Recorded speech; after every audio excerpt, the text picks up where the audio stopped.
I wasn't invited to my parents' anniversary cruise, even though I paid for it. Dad texted, "We thought it'd be better off without you." I replied, "Sure thing." The next morning, Mom called 22 times. The cruise line refused boarding without the cardholder present. 3 hours later, the madness began. I started getting the feeling something was off about a week before the trip. My mom had been vague in the family group chat. My older sister kept ignoring my questions about packing. Even my youngest sister, who usually tells me everything, had suddenly gone quiet. Then 2 nights before the flight, I found out. I was confirming last-minute details with my dad, just double-checking the airport pickup times, and he casually mentioned that they'd arranged a shuttle to the hotel. I asked what shuttle. He replied like it was nothing. "Oh, we thought it'd be better off without you." That was it. No joke. No follow-up. Just those words. It wasn't just the message. It was the fact that he didn't even try to soften it. Like I was the extra baggage in my own vacation. A vacation I'd planned down to the last detail and paid for entirely on my own dime. 5 cruise tickets. 2 upgraded cabins. Excursions in each port. Flights. Hotels. Difference. Spa packages. The whole thing had cost me just over $12,000. I didn't ask for a penny from any of them. And now they'd decided to cut me out. I didn't reply for almost an hour. Just sat there trying to figure out if this was some sick joke or if I had truly become that disposable to my own family. Then I texted back 2 words. "Sure thing." I didn't explain. Didn't fight. I just let it sit. And the second I sent it, something in me froze over. The next morning, my phone lit up at 6:13 a.m. My mom had called 22 times before I even got out of bed. When I finally glanced at my screen, I had missed calls from my sisters, 1 from my dad, and a few frantic texts. The cruise line had refused to let them board. They didn't just want the credit card, they needed the card holder. In person. I made myself coffee and ignored the calls. My husband watched me quietly and asked if something happened. I told him they tried to cut me out and now couldn't board without me. He said that's what they get. Want eggs or toast? I waited until the 23rd call before answering. Put it on speaker. Mom was losing it. Something about how I was being petty, how they were standing at the port with their bags and couldn't get through security.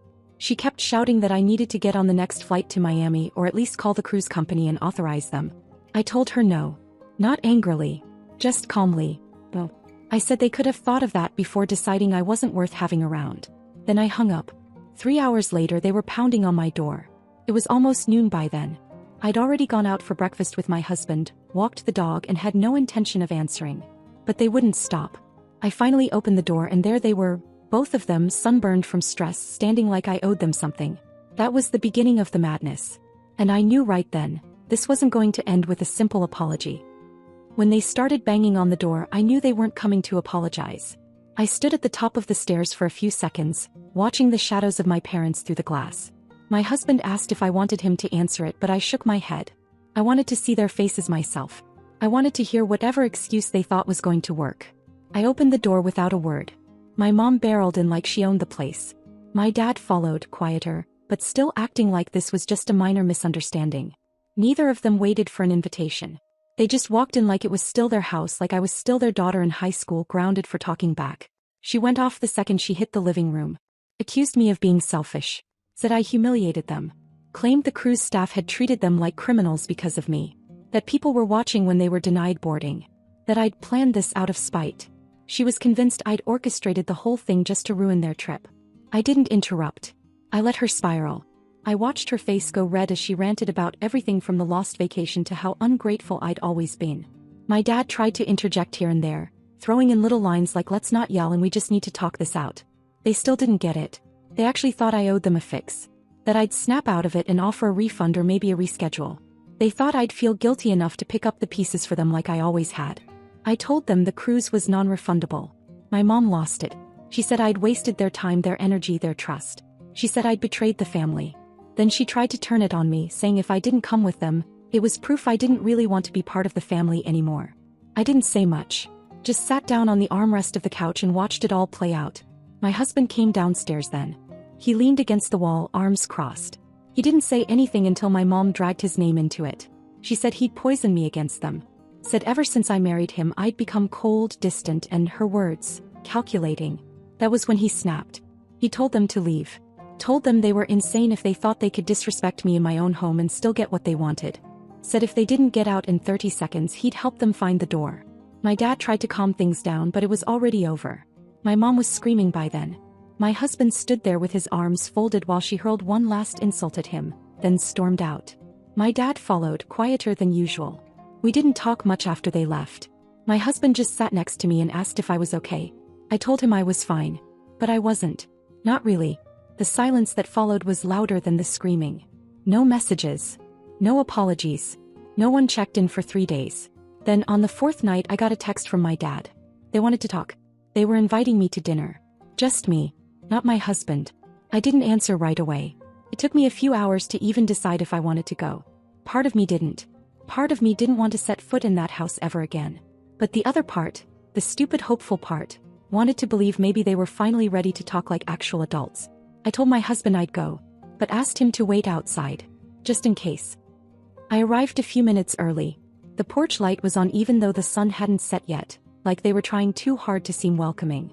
My husband stayed parked across the street watching. I told him I wouldn't be long. I told him it was probably just a talk. But I think we both knew it wasn't going to be that simple. The moment I stepped inside, I felt it. Everything was too perfect. The table was already set with Mom's nicer dishes. Napkins folded, salad already plated, candles lit. A bottle of wine I'd once brought over for Thanksgiving was sitting uncorked like it had been waiting just for tonight. And everyone was already seated. My mom greeted me like we hadn't screamed at each other 4 days ago. My dad smiled like a diplomat. My older sister was suddenly playing host, asking if I wanted water, offering me bread like it was a dinner party. And my youngest sister, 16 and still painfully transparent, sat quietly, clearly uncomfortable, barely looking up from her plate. They all acted like nothing had happened. I sat down without saying much. They filled the silence with small talk. My mom asked about work. My dad asked if my husband was doing well. They asked about the dog. I gave short answers. Every question felt like it had been pre-approved. The food was fine. The atmosphere wasn't. Then halfway through the second course, chicken piccata and overcooked asparagus, my dad leaned back and started his pitch. He said it was a shame the cruise didn't work out. Said the family still deserved to unwind after all the drama. He mentioned a few ideas they'd been considering. My mom took that cue and slid something across the table toward me. A printed brochure. Glossy. Folded once. It was for a resort in Arizona. Not just any resort. One of those all-inclusive desert spa places with infinity pools and meditation domes and daily massages. The kind of place you go when you want to pretend your life isn't falling apart. She smiled as I read it. Said it was only 5 nights, a good deal all things considered. Said they'd already picked out the dates. Flights were still affordable if we acted fast. I looked up. Then I asked the only question that mattered. Who's paying? My mom blinked like she hadn't heard me right. My dad chuckled a little and said something about how I handled the logistics so well last time. My older sister jumped in, saying if we split the cost of souvenirs and meals this time, it'd be even easier for me. Easier for me. My mom added that it was only $5,000 this time. A fraction of what the cruise cost. She said it like she was doing me a favor. And that's when I realized it. This wasn't a peace offering. This was a setup. Reset. They weren't trying to fix anything. They were just trying to move past it like it never happened. Repackage the whole betrayal into a new trip, another scheme. One where I paid, they went, and I stayed behind again. I glanced at my youngest sister.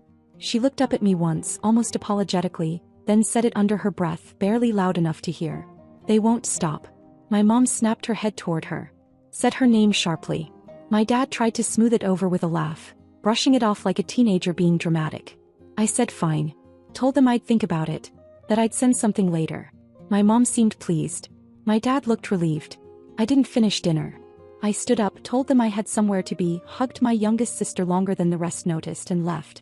Back in the car, I didn't say anything at first. My husband looked at me waiting. I just shook my head and stared out the window as he drove. That night I sent them $1,000. Not 5. Just 1. No explanation. No follow-up. Then I texted, that's enough. The silence after I sent the $1,000 was too perfect. No sarcasm. No passive-aggressive guilt trips. No follow-up demands. Just nothing. At first I figured they were stunned, still waiting for the rest of the money to come through. Maybe they thought it was a mistake. Or maybe they were finally getting the message. But at 11:58 the next morning my dad texted. Can we stop by tomorrow? Just to talk. The wording caught me off guard. No guilt, no pressure, no hints of drama. It read like something from someone who didn't want to start another fight. I stared at it for a long time. I showed my husband. He read it once then again and said, "Your move." I told them they could come by at 1. I kept it short. When they arrived it was strange.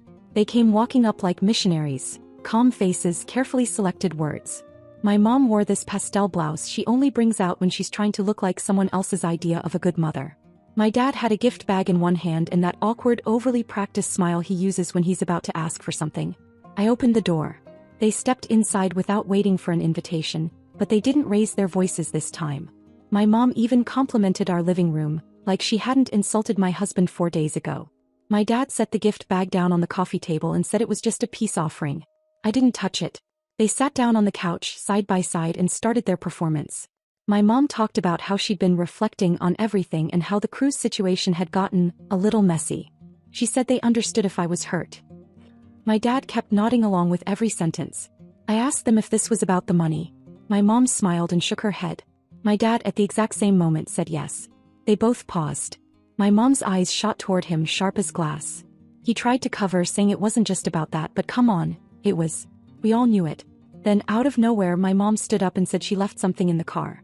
Didn't explain what. Just walked out the front door while my dad stayed seated, talking about how families go through seasons, and how we were just in a rough one. I nodded slowly, listening, but something in my gut twisted. She'd been gone 5 minutes. Then 10. Then we heard the car start. I stood up, went to the window. She was already backing out of our driveway. I looked at my dad. He blinked like he didn't realize she was really leaving. Said she just needed some air. That it was a lot for her to process. I didn't believe a word of it. I told him to go. I didn't yell. I didn't argue. I just pointed to the door.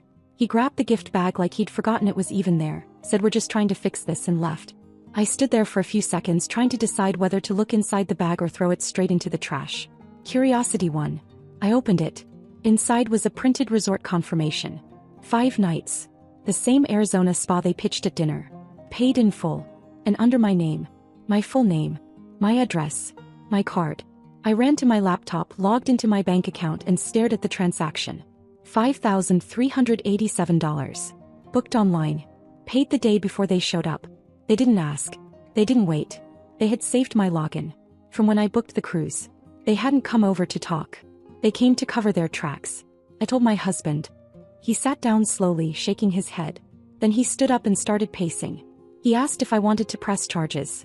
I didn't know. I still don't. The next morning I called the resort. They confirmed the booking. Non-refundable, yes.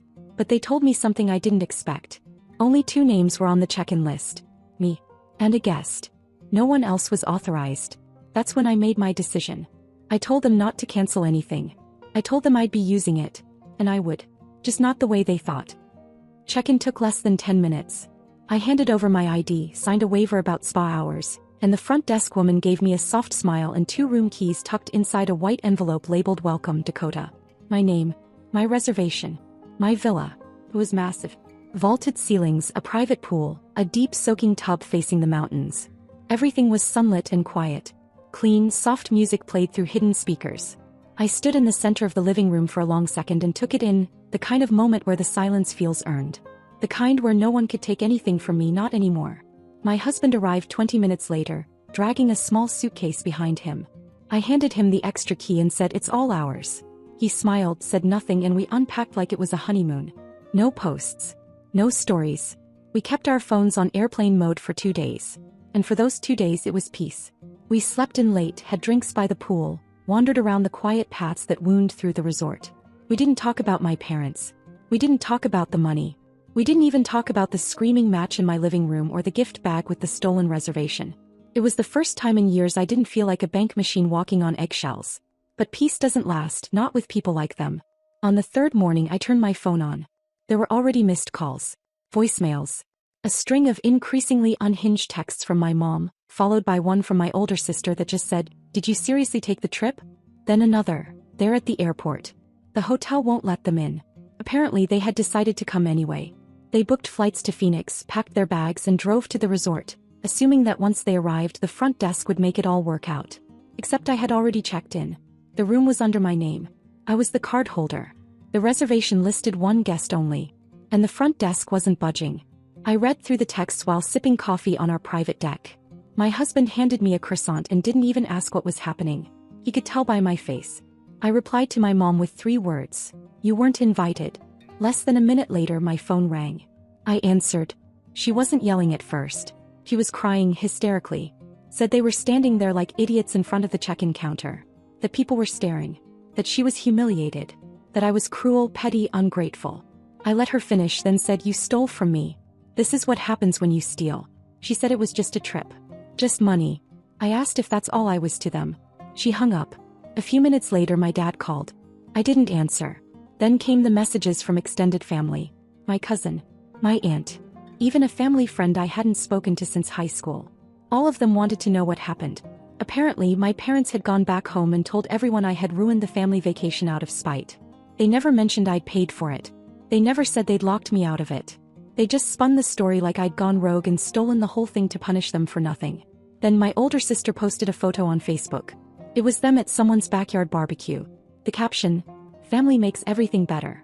My mom was smiling. My dad was grilling.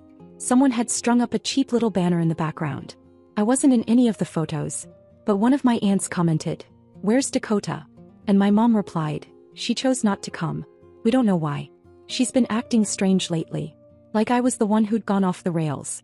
That's when I knew what this really was. It had never been about the trip. It had always been about control. Who got to be the victim? Who got to be center stage? I didn't comment on the post. But a day later, I got a message from my youngest sister. Just one line. "They're lying to everyone. I'm sorry." It hit harder than I expected. She was the only one I didn't want to lose in all this. The only one who never played their game. I replied, "You don't owe me anything. Just take care of yourself." She replied with a photo. She had taken a screenshot of the cruise itinerary from weeks ago. The one that still had my name listed first. She added, "I'm going to tell the truth." And that's when things finally started to shift. The first person to message me after my youngest sister was my Aunt Karen. The one who always brought weird casseroles to family gatherings and somehow knew everything about everyone before anyone said anything. She didn't ask me if the story was true. She didn't even ask what happened. She just said, "I had a feeling." Then came my cousin Lily, who I hadn't seen since our grandmother's funeral. She sent a simple message. "They said you ruined the cruise. But I remember Mom saying you paid for it. Was that true?" I didn't sugarcoat it. I sent her the full invoice. I still had the email. My name on every line item. Her jaw probably hit the floor halfway through reading it. She responded with "Holy hell" and then radio silence. I assumed she was already sending it to the rest of the group chat I'd never been included in. Over the next 2 days, the lies unraveled like thread. The story my parents had fed everyone, that I backed out last minute, sabotaged the trip, left them stranded, started falling apart when people started asking questions. Who paid for the cruise? Why would Dakota ruin something she funded? Why did they say she was never invited but still planned a vacation around her credit card? And most importantly, why were they quiet for 3 days after the cruise fell apart? One by one, people started reaching out. Quietly at first. Carefully. Like they were afraid of stepping on something that might explode. They wanted my side, but more than that, they wanted to distance themselves from the mess. It turned out my parents had been talking behind my back for weeks before the trip. Making it sound like I was unstable. Difficult. Overly emotional. Telling people I'd become controlling since I got married. That I needed space and that this vacation was a chance to give me a break. I wasn't even surprised. It fit their pattern perfectly. Use me, then paint me as the villain when it suited them. But what did surprise me was how quickly things shifted once the receipts came out. An older cousin shared a long post about family truth and how people will smile in your face while erasing you behind your back. She didn't name names, but everyone knew who it was about. A few others liked it, then commented. And just like that, my parents started losing their grip on the story. They'd overplayed their hand. People didn't like finding out they'd been lied to, especially not to cover up something so ugly. But even as the tide turned, I didn't gloat. I didn't text them. Didn't call. I didn't need to. They knew. I know they knew because 3 days after the truth started spreading, I got a handwritten card in the mail. No return address. Inside was a note in my mom's handwriting. Just a few lines. "We didn't think it would go this far. We just wanted to feel appreciated. Sorry if we crossed a line." That was it. Not sorry for stealing. Not sorry for excluding me. Not sorry for rewriting history. Just sorry things didn't stay hidden. I never replied. They don't talk to me anymore. They still celebrate things. Birthdays, holidays, random dinners, and I'm not invited. But I see the photos. I see the captions. "Family first," they write. "No drama, just love." And the funny thing is, I'm fine with it. The worst part of this whole thing wasn't the money or even the betrayal. It was realizing I never should have tried to belong to people who only saw me as useful. I could have taken that cruise.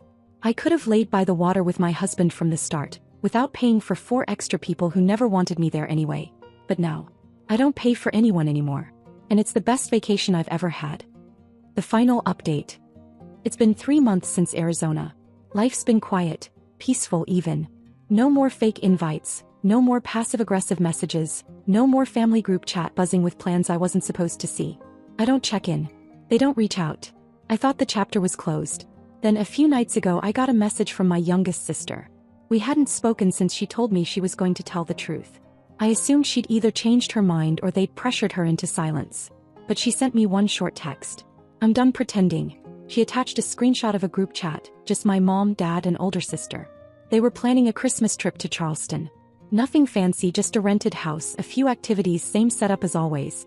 My name wasn't mentioned once. Until the very bottom. My mom wrote, "Don't bring up Dakota. She'll twist it into another drama. Let's just say we figured she had other plans." Then my dad. "She never wants to be involved unless it's her idea. Easier to leave her out." And finally my sister. "Unless she's paying. Then she's suddenly available." My youngest sister added a second message under the screenshot. I told them I'm not going. I'm spending Christmas with you and James if that's still okay. I sat with that for a minute. Then I replied, "Of course it's okay." She didn't ask for anything else.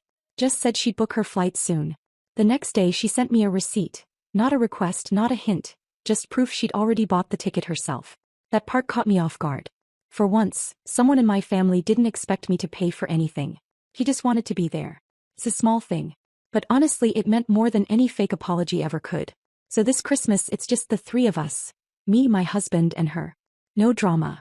No guilt. No one trying to control anyone. We're not making a big deal out of it. We're just keeping it simple. Dinner, music, maybe a movie, and the kind of peace that doesn't come with a price tag.